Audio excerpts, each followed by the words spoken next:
Сегодня я расскажу вам о женщине, ради которой сражались целые армии. Ее красота стала причиной войны, а ее имя навсегда вписано в память Индии.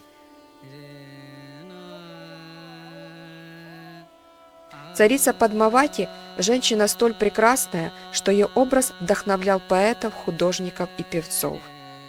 Ее красота сводила с ума правителей. Ради нее армии шли на штурм. Ради нее тысячи людей приняли смерть. Но ни один враг так и не смог завладеть ее сердцем. Представьте себе Индию XIII-XIV века. Это время, когда на севере уже прочно укрепились делийские султаны, а на юге и западе еще держали независимость гордое княжество раджпутов, воинов, для которых честь и верность были выше самой жизни. Именно в этот период легенда переносит нас в могущественное королевство Читторгарх, расположенное на территории нынешнего Раджастхана.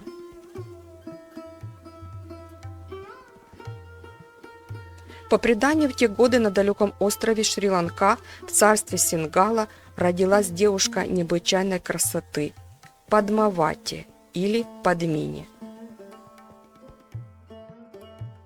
Ее детство прошло во дворце, где росли сады жасмина и роз, журчали фонтаны и звучали стихи придворных поэтов. Юная принцесса овладела поэзией, танцами, умела обращаться с луком и мечом. Она была не только прекрасна, в ней удивительным образом сочетались гордость, мудрость и отвага. Слухи о ее красоте дошли до Читторгарха. Когда раджпутский правитель Ратан Сингх услышал о Падмавати, он отправился в далекий путь, преодолел множество испытаний и добился ее руки.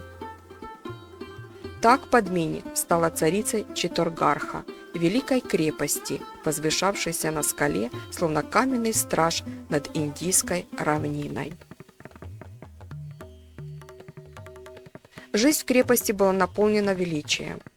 Женщины раджпутских княжеств носили длинные переливающие сари из шелка и парчи, покрывали лица тончайшими вуалями, а на руках и ногах переливались золотые браслеты. Вечерами звучали ситар и танцы катхак, стены хранили ароматы сандалового дерева, шафрана и специй. Падмавати была не только царицей, но и символом красоты и достоинства, и именно это сделало ее образ легендарным. Но счастье оказалось недолгим. В 1303 году делийский султан Алауддин Хильджи услышал рассказы о несравненной Падмини и воспылал безумным желанием завладеть ею. Он подошел к стенам Читторгарха с огромным войском. Сначала султан потребовал лишь увидеть красавицу. Ратан Сингх хитроумно показал ему ее лишь в отражении зеркала. Но даже этого оказалось достаточно.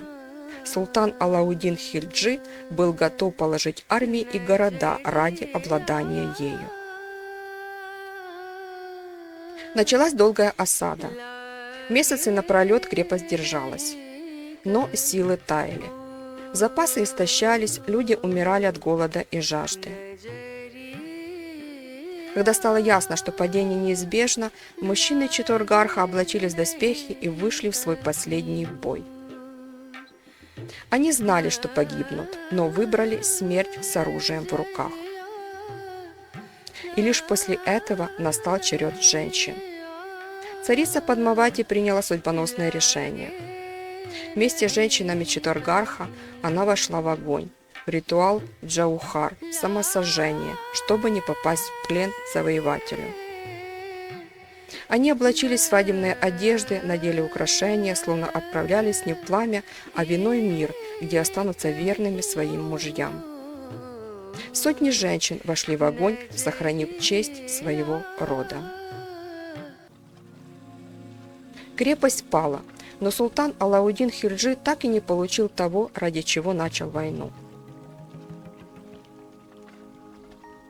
Сегодня трудно сказать, где проходит грань между историей и легендой.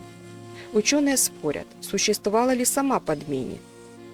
Ее имя впервые появляется лишь в поэме «Падмават», написанной в 1540 году поэтом Маликом Мухаммадом Джаяси, то есть спустя 2 столетия после описанных событий. Но для Индии образ Падмавати стал символом женской чести, доблести и достоинства. Это доказательство того, что бывают ценности выше самой жизни. Даже сейчас в Читаргархе сохранилась башня Победы и древние стены, у которых туристы и паломники до сих пор вспоминают эту трагедию. История прекрасной царицы напоминает нам, что легенды способны переплетаться с реальностью и создавать символы, вдохновляющие целые народы на протяжении веков. Падмавати – это не только образ женщины, но и образ самой Индии, гордой, несгибаемой и сияющей в огне испытаний.